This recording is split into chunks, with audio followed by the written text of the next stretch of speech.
very warm welcome to the very first Magpod, the inaugural podcast, official podcast of the Fremantle Cockburn Hockey Club. My name's Matt Allan, and alongside me is my co-host, Tim Boteler. I'm very excited to be here and on the first episode, and a great initiation or ambition that we've got here with the podcast, and I'm looking forward to seeing where we take it. Yeah, absolutely. So we want to feature lots of club members, club stories. If you've got some stories from around the club, you can get in touch with us. You'll find me behind the bar most of the time. If you want to do your own interviews, you can send those in. And we're kicking off our very first show at the top of the current organisation, and it's a pleasure to have Tania Smith, our president, along with us. Now, for those of you that don't know anything about Tania at all, you'd be hard-pressed not to see her around the club. And we will ask Tania in a moment a bit about her hockey history. But to give you a bit of a rundown on what she's done within the club, former junior VP, former women's VP, Hudson Award, no, not junior VP. No. Well, that's a good start. That's terrible intelligence you've given me there, Botsy. Sorry. Certainly a former women's VP, Hudson Award winner in 2010, CA Folds Award winner, a life member since 2016, I don't know if you know this one, Bots, a 2015 Hockey WA Silver Volunteer Award winner. Snuck that one in. So, Tania, welcome to the show. Thank you for having me. Now, we will start off with finding out a bit about your hockey history. So when did you first pick up a hockey stick, and how did you get into the game? That's a good question. High school, I started playing because I played cricket actually at high school, and it wasn't cricket season, so the cricketers all decided to form a hockey team. So we all started playing hockey. There was women's cricket that long ago? Believe it or not, I'm not that old. So where was that? Where was high school? Ingleburn in New South Wales. And so when did you first appear here at Fremantle Hockey Club? About 26 or 27 years ago. I played 3 games, found out I was pregnant because I kept falling over during games, and got almost sent off by the umpire for falling over. And so stopped playing, and then came back probably 25 years ago, started playing. Linda Green asked me to manage a team because she was going to fold a team because it didn't have a manager or coach. One of the other girls went, "Oh, it can't be that hard to do," and that was the start. And that was juniors, or was that seniors? Seniors. Yeah. So Metros at the time, and played that, and coached that. Managed that team for 10 years, and then we got moved up onto the turf and kept managing, and I think I managed for about 15 years at the club. And then you also had some junior coaching involvement as well? Yes. So coached 5-6s and then coached 7-8 girls for a couple of years as well. So, it was good fun. Best group, 7-8s. Any starlets from that group that have gone on to bigger and better things? Kathy Young is one of them. She's now playing in our top women's team. Piper Brown was another one. So, good to see quite a few of those girls, moving in and really doing well. And I had a tiny, tiny little role in that, so that was really cool. I think that's one of the great things about the club is that you get that junior exposure with some seniors, and then you see those kids coming through. Definitely. And then to see them excel. Yes. I certainly get a lot of pride out of it. Matty Bird's the one for me that, I think when he was 13, he played in a grand final with me, and pretty much taught him everything that he knows today. You can see it when he plays on the field. Yeah. He actually had a big influence on the women's side of the club because he played for us in a senior competition, and the opposition team weren't happy with it, so they complained to Hockey WA, and a rule was changed that boys couldn't play in women's comps after the age of 12. So that was because of him. Right. Yeah. So he's been terrorising girls for a while then. So, as we've heard, you've had a fair, extensive role behind the scenes. So, what journey did it take, obviously, to get you to president? So, Jade Nelson actually was the women's VP at the time, and she was stepping down, and she said to me, do you want to do it? And I went, and she goes, there's nobody else. So it was kind of, okay, yeah, I'll do that.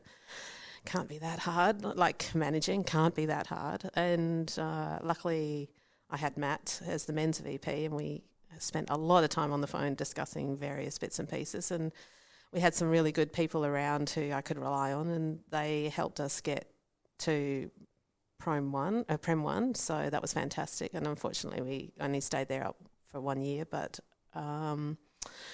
yeah, and then I did that for 5.5 years. Was going to have a year's break, but COVID hit, and then that's why it's half a year. And then I think I had a year off, and Rob said, I'm stepping down, and it was the same sort of thing. Can you help out? So that's how we've got you as our leader. There's the keys, and off you go. Yes. There you go. See you, and here's how to lock up. Yeah. So right time, right place, I guess. Pretty much. And it was a case of more, okay, these are going to be challenging times, but it's an opportunity for me as a person to grow. So, So for those that don't know the role of president, or do their best to avoid finding out just in case they get the job one day, give us a bit of insight into what it involves. What's the day-to-day? Is it a day-to-day? Is it just once a week that you need to spend an hour on it? If I told you how many hours, we'd never have another president.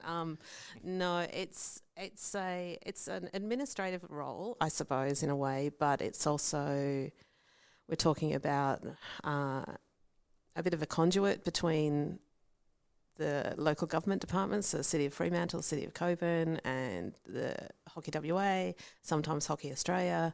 Any outside group contacts us. It's either through myself or it comes through to Matt as the operations manager. So, yeah, it's a case of trying to negotiate the best deal for the club. So, and then from a inside club, I suppose, perspective, it's more about making sure financially that we're okay, and also that we have enough people to run the club properly. So. And we're lucky. We are very lucky, actually, at our club that we've got a very good executive committee. We've got a very good turf committee.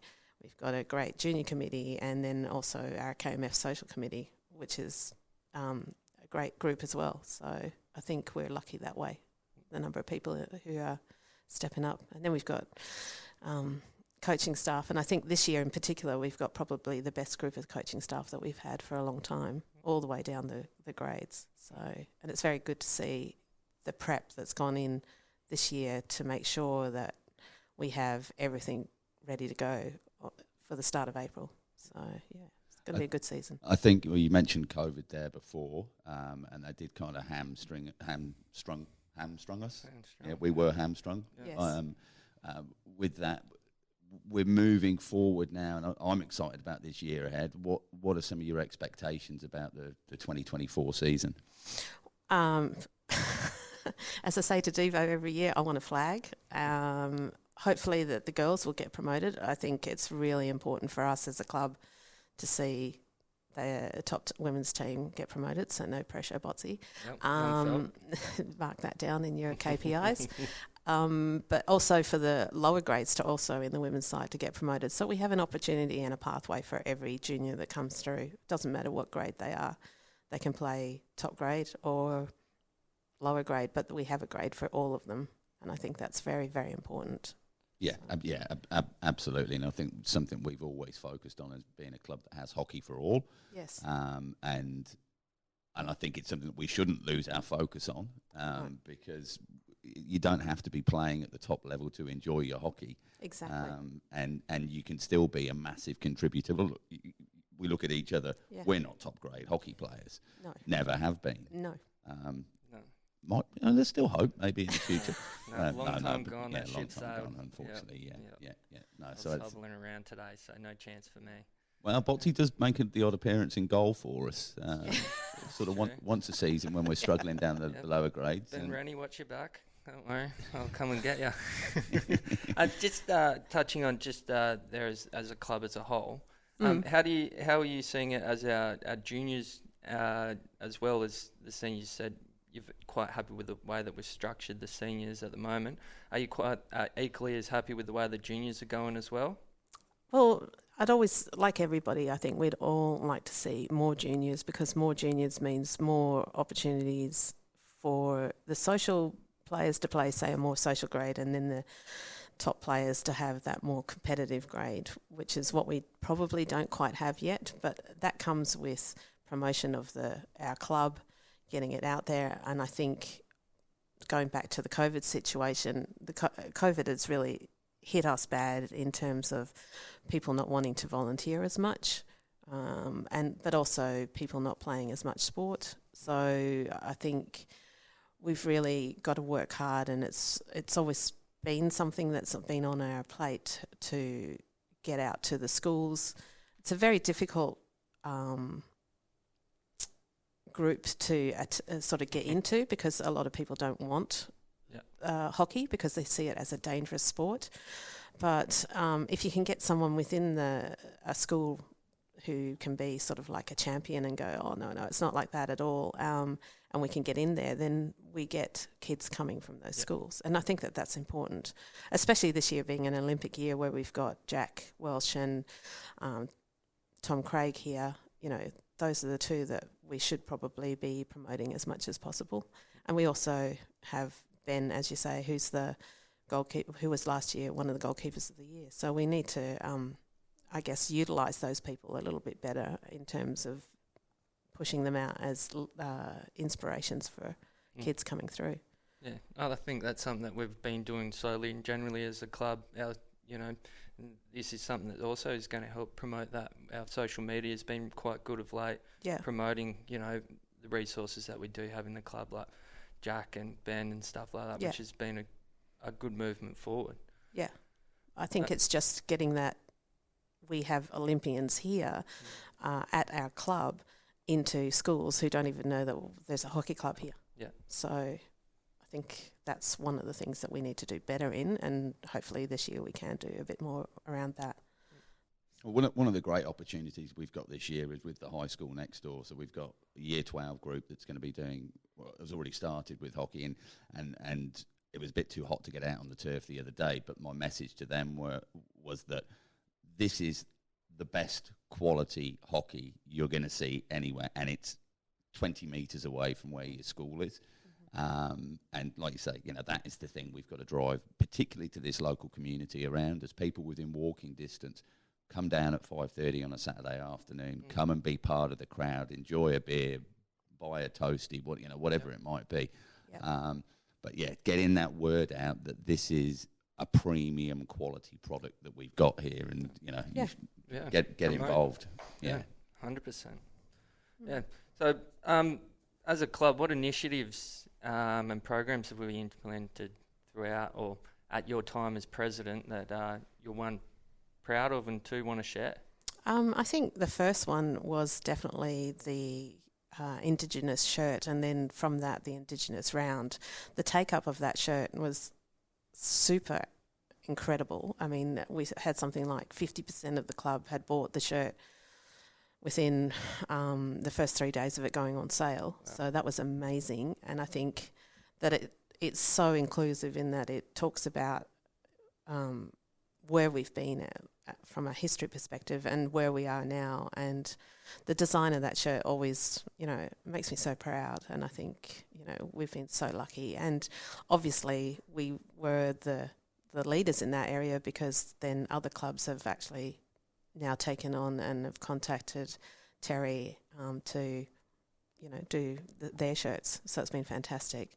But then the other thing I think that we've done really, really well has been our All Abilities program. And that, again, you have to say, has basically gotten up and running because of the hard work of a few people, which is Christine Truscott, Mon Miller and Jade Newman. And those three really have pushed that.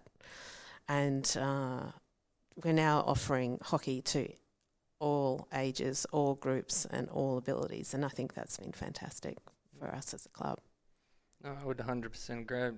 Going off what Matt was saying about what we want to offer to the community, obviously we're giving that to all aspects, juniors, seniors, all abilities, everything else. And we're really showing how much of a community hub Fremantle Hockey Club is. Exactly. And of course, a lot of people might not know that we do walking hockey twice a week, once a week down at Stevens Reserve on a Friday morning, on a Monday afternoon here at the Nest. And you just mentioned about being leaders there. How important is it for us to be leaders in this space, both within the hockey community and our local community as well? It's vitally important. I think that the more that we can push our sport out there and our club out there, it only benefits us, because more people want then to sponsor us, more people want to be involved in the club, more people want to stick around at the club, and so we just continue to grow as a club. And, you know, it also is a great opportunity then for people from different areas, you know, if we're talking about, say, walking hockey or whatever, to go into or you know, be spectators at the Premier 1 games and see the guys. And then we have that whole connection. And I remember someone saying to me that since we've come back here as a club, instead of having 2 sites for training, it's been great to have that family atmosphere back here. And I think that that's really important. It's, you know, for some people, that's their family, because they don't have family here, or they don't, you know, things could be going bad at home, and you've got someone else another family group to come and hang out with. So I think it's vital. It's a service that we probably underestimate that we do as a club. Yeah, look, we want to be the second home for everybody. Yeah. You know, that's the thing. The place you feel comfortable. You walk through the door. There's a smiling face. There's people you can have some good bants with, and what we can't forget is that we're here for hockey, and we're here for fitness and fun, and there's so many positive things that we can deliver for our members. Yes. Yeah. I mean, I think we're the only club apart from PHS that probably has a gym, aren't we? We're the only club that now has our fabulous sports seats in our dugout, which is going to be fun to try and get our subs to go back on the field when they get comfy in those. But, yeah, and I think those sort of things make a huge difference, because it's the little things, isn't it? Yeah. The ice baths that we got as well. It's our point of difference. Yeah. So we have a huge number of our brand new showers. Come down and try them. Jeez, so, there we go. Yeah. You just pointed to me. You think I need a shower, do I? Yeah, something like that. Yeah. I'm sitting across from you. I was here very early this morning. All right. Yeah. So, as the future of the club evolving, how do you see us continuing to grow? And, you know, obviously we've talked about it with the schools and stuff like that. Is there anything sort of in the pipe work that we've got coming up that we're looking to promote? Is there state tournaments, or are we getting into that sort of caper again that we have in the past? You know, maybe even filming our games again and putting them on YouTube, which we did for the ones last year. Oh, definitely. We've already signed up, I think it's 8 games with Ash Morrison again, and then speaking with Hockey WA, they've obviously are going to work around those 8 games to the games that they also will live stream from here. So I think being able to have that, including the VO, it makes a huge difference. I think some of the other things that we are talking about are we've developed. It'll be going in the 12th of February. Well, hopefully, whether we'll have power to it or not is another question. But hopefully on the 12th of February this year, we will actually have our brand new scoreboard going, and that will be fantastic because it's actually a video. Oh. So we will be able to replay during games, during training. It'll make a huge difference to the club in terms of what we can offer sponsors, what we can do at halftime, like we can have interviews and stuff. Yep. So it's going to be huge, and it's another step forward as a club. And I'm sure if they're on video every second week, the boys will scrub up as well. So I really hope so. Yeah. I really hope so. No, I think Matt Bird needs another haircut by the looks of it. So you could do with a wash as well. Yeah, that too. Yeah. So you just mentioned then, Bots, about tournaments and things like that. Of course, we hosted a lot of games for the Australian Masters Championship that was here in Perth. I don't think we've really told that story a lot to a lot of the club members, because apart from those that came down and did some great volunteering work to support it. Sometimes some of the things that we do here kind of don't get noticed because you're not always here, but we're full bore all the time, aren't we? Yes, so we actually have almost no training slots available for this season because we've had other clubs approach us to use those times. We've got, during school holidays, we have things like club championships here because there's not enough room at PHS. And we've got the Perth Thundersticks, their academy program is going to be running here early in the mornings. There's...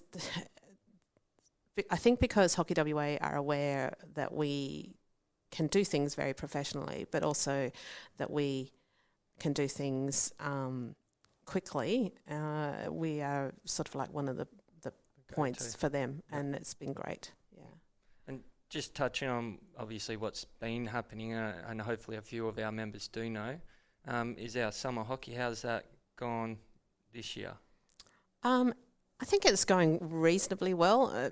I think, like a lot of things, people do get a little bit, sort of tired and then need to have a little bit of a break away from hockey. But, it's still, there's a huge number of people come down. Mm-hmm. I mean, I think it's Thursday nights are pretty big.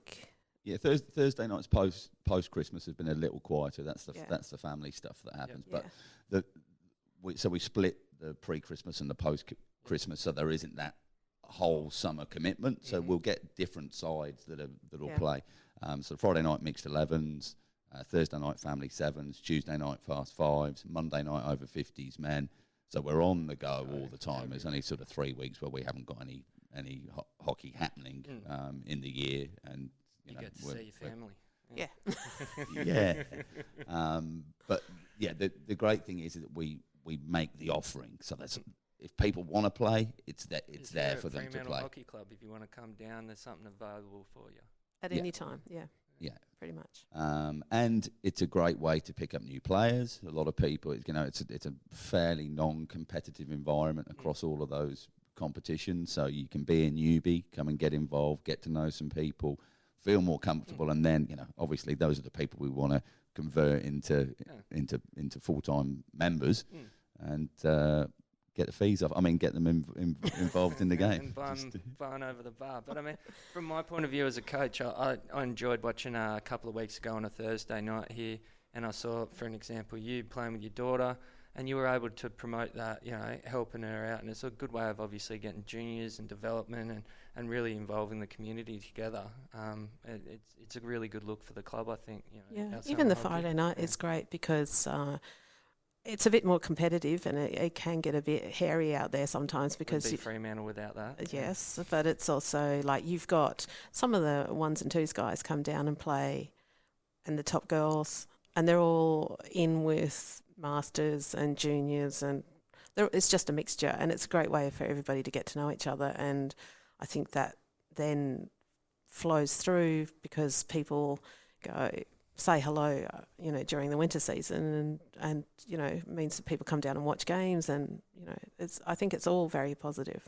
So, and another nice thing with it as well is the involvement of and I'll put it in inverted commas, some of the smaller clubs around and about. So Kwinana have regularly got a 1 or 2 Friday night mixed teams in there. We've had Dale in the past. We've got Perth Pythons here at the moment playing in the post-Christmas. So it's another great way for us to showcase the club. And just onto the competitive thing, we do make sure there's an excessive skill rule as well for the Friday night. So if anybody's doing a little bit too much, then the umpires are tasked to make sure they're going to have a little sit down or a turnover. And I mean, it's mainly Brooksy is the one that gets upset with that, and sort of hands go up into the air. But nothing changes to a normal weekend then. No. Just touching on how we're getting in together, how's our social aspect of the club looking? Well, we're looking for a social coordinator, so if you're putting your hand up, Botsy. Me? No. Yeah. I can't organise anything, don't worry. Just talking back on that growth thing again, can you let the listener know a bit about potential plans for a second turf? Is that something on the near horizon, or something way off for us? It's always been something that we've noted with the city of Cockburn, and they've been quite aware that the basketball courts down the back there would be the second, and that's land is all earmarked for a second turf. I think at the moment we'd be a little crazy if we were to go ahead, because the cost of replacing just the carpet on the top of a turf is around $450,000. So it's not an inconsiderable amount of money, and to have to do that for 2 turfs, especially with the number of players that we currently have, I don't think that we would be financially viable. But if we got to the point where we could do it, the council is aware, and we've got it sitting there ready to go. So, yeah. So when we hit 1,000 members and we're absolutely jam-packed, then I think that's the time when we should look at it. But, again, it's going to cost us a lot of money. It's not cheap to build a new turf. And then we'd have to, be sitting there sinking funds away for two turfs, not just one.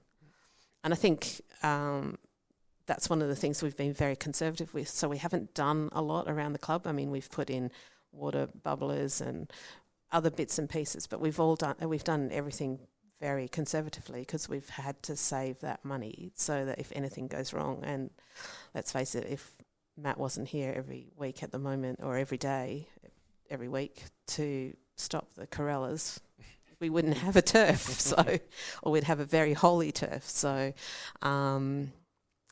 I wouldn't like to have to replace it too quickly. And fortunately for us, the last time that Polytown came out and had a look at it, they thought that it was in very good condition, and they were very happy with it. And it's probably, apart from the new UWA turf, it's probably one of the best turfs here in Perth.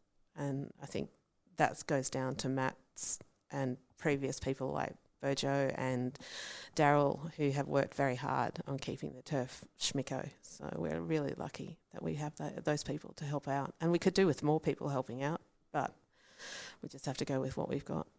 So, yeah, I think one of the guys that does the turf cleaning commercially, yes.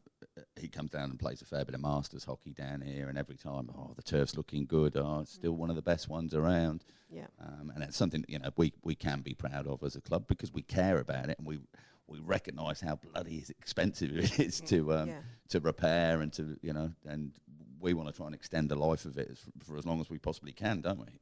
Because the more money that we have sitting away, then obviously we don't have to worry then about pushing up fees or fundraising and doing Bunnings barbecues or selling chocolates or all those horrible things that everybody doesn't really want to do, because you end up buying all the chocolates yourself because they're sitting in your house. But if we've got the money there, then we're right. We don't have to worry about it. So if we can extend the life even by 1 or 2 years, that's a huge benefit for the club. So Well, we're going to take a quick break, and we're going to come back with our first, let's call it a fun Freo feature. And it's a fast 5. There's lots of Fs. Fast 5, Freo. Feathered fast 5. Oh, okay. No, I've got to get a bird theme in there. Yeah, no, that's good. We'll workshop it. We'll work on that. Yeah. So take a quick break and join us on the other side.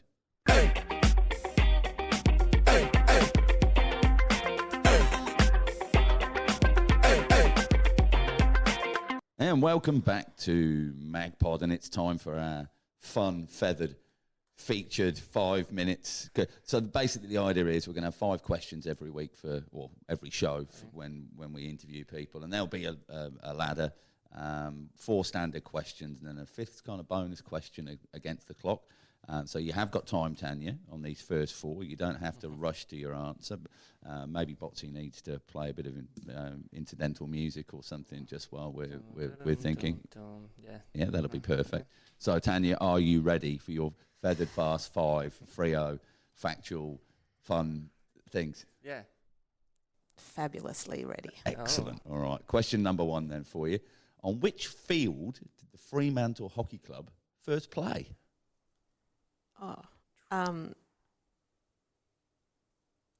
That was at North Fremantle, wasn't it? I don't know what the name of the field is. This is where you do your little music, thinking time music. You might be doing your incidental music for quite some time. Yeah, North Fremantle Oval? Is it North Fremantle Oval?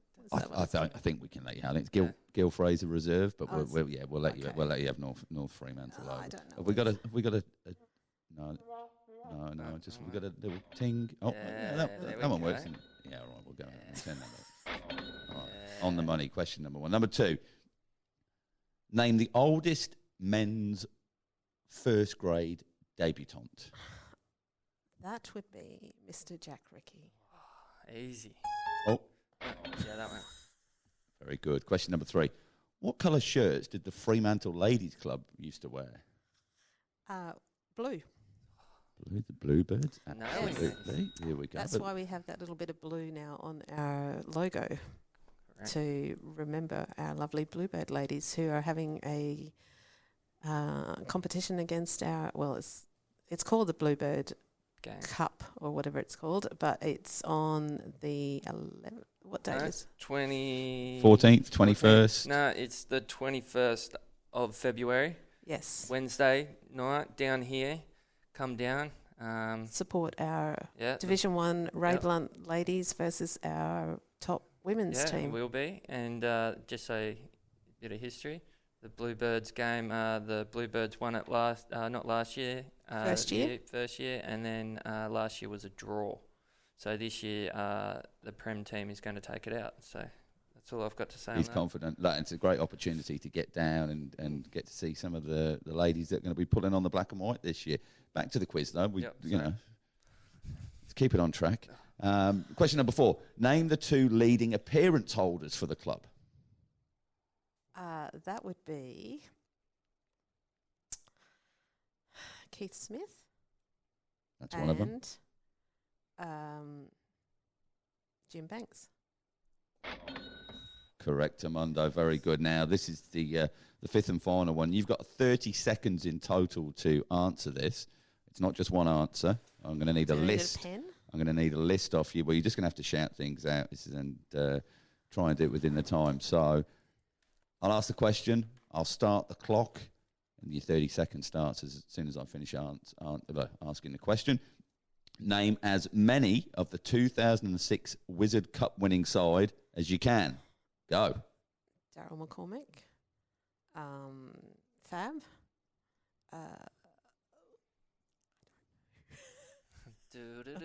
That's 10 seconds. There's a point for every one of these correct. Oh, God. Can we stop the clock? No. Have a think? You can't call a friend either. No, 20 seconds. You've got 10 to go. This is Leon your opportunity to make up some Martin. points. Leon Martin. Who else was in that team? There's a whole bunch of imports. That's your time up. Jeez. We've got 2. So 3. What? Martin, Leon Martin. Daz. Darren McCormack. Fab. Wasn't at the club then. Dog. Wasn't he? Wasn't at the club. No, not there in you 06. go. So unfortunately, I didn't know very many of those guys. Well, what's interesting is that I got a message from Treasurer Tim, who was tidying up his apartment yesterday, and he sent me through the match card from that game. Really? Yeah. And I had a little look at it, and our Cougs, Jeremy Hiskins, was one of the players that played that day, scored the first goal. But on the card, he's listed down as Hiskins. I don't know if that's an error from Clayboy there. It also says that Simon Munt got 12 yellow cards in the game. Which is believable. But reading down the list, Terry Creek, Craig Davies, Hiskins, Michael Illingworth, Michael Kent, Leon Martin, Darren McCormack, Simon Munt, Paul Nichols, Shane Quinnell, Andrew Robertson, Charlie Clifton, Cam Mead, Mark Nichols, Reece Powell, and Pierre Quinnell. So there you go. Umpires for the day? Oh, Murray Grimes. Dan Johnston and John Nettleton. Oh, Nets, I forgot about Nets. I shouldn't. He sent me off enough. Sorry, guys, for not knowing. I don't forget about Nets. He's down here every Monday night in over 50s. He's still giving out cards. No, he's playing. He's just somehow managing to avoid them. Anyway, Tania, thank you very much for your time. Sam, what's the points total on that to go onto the ladder board? 2. Spots? 2. plus the other ones that were correct as well there. So we got 1, 2, 3, 4, 6 points. So that's what we're going for. All right. I set the bar low. Yeah, no, you're leading. It's all about inclusivity, Yeah. Tania, and you've really done your best there to I'm sorry. bring other people. Got to give people an opportunity to You've set the bar. Put it that way. You've set the bar. Erin Hazel will be happy. Before we say goodbye to you, Tania, do you have any parting message to our members for the season ahead? Come down to the club, support as much as you can, volunteer as much as you can, have some fun, and hopefully we do really, really well and get a few flags. Like to see more yellow flags across the ceiling. Yellow flags, not yellow cards. Yes, thank you. Yeah. Tania, thanks you. Thanks for having me. It's been a pleasure. It. Yeah, no, it's been a pleasure. Thank you very much, Tania. Pleasure really is all enjoyed mine. it. Yeah. Well, there we go, Bots. That's first interview of Magpod done and dusted. How do you think it went? I think it went well. We had a great guest who gave us a lot of insight to the great club that we've got here from our amazing leader. So I think we've got a good base to improve and go on from here. I wouldn't say improve, but yeah, we've got something. What about your own performance? How are you feeling about that? Yeah, a little bit of first podcast jitters, I guess, and You've had experience before. I've heard you on Not the Footy Show in your floorball days. That's true, yeah, but this is the first time I've been sober doing the podcast. So, well, I've got to say, I'm not used to doing them at 11 o'clock in the morning either. Yes, so that was a little bit different, but we're going to improve from here, and by the end of the year, you watch out. I think we're going to be nailing this. So, what about you, Matty? Happy with your performance? Oh yeah, I'm always happy with my performance, Bots. But I guess the challenge now is going to be editing what we've got here and getting it out onto a podcast platform. When we do get that out, and obviously you'll have had a listen to this, like, subscribe, follow us on all the socials. You can go to our website, freohockey.com. We're on YouTube at Fremantle Hockey Club, on Instagram at Magpiesgram, Facebook and X at Freo Hockey. So if you're not already following us on all those platforms, please do get on board with that and send us your ideas through. We'd love to hear what you want to hear out of this podcast. It's for the Fremantle Cockburn Hockey Club, by the Fremantle Cockburn Hockey Club. So any ideas you've got, please get them to us. We have just started a little initiative where you'll see around the club some QR codes. You click on the QR code, it takes you to a Google form, and if you have any social media content, video, audio, images of games, interviews of players, you can load it directly through that Google form, and that will then be there for me and Martina, who's taken on the media role, because it's a big job to do, and you can't always be expected to be the person to go out and get that content. So it's an opportunity for any of our members to get that content, and then it can be put into reels and shorts and whatever the threads and whatever the trends are on social media.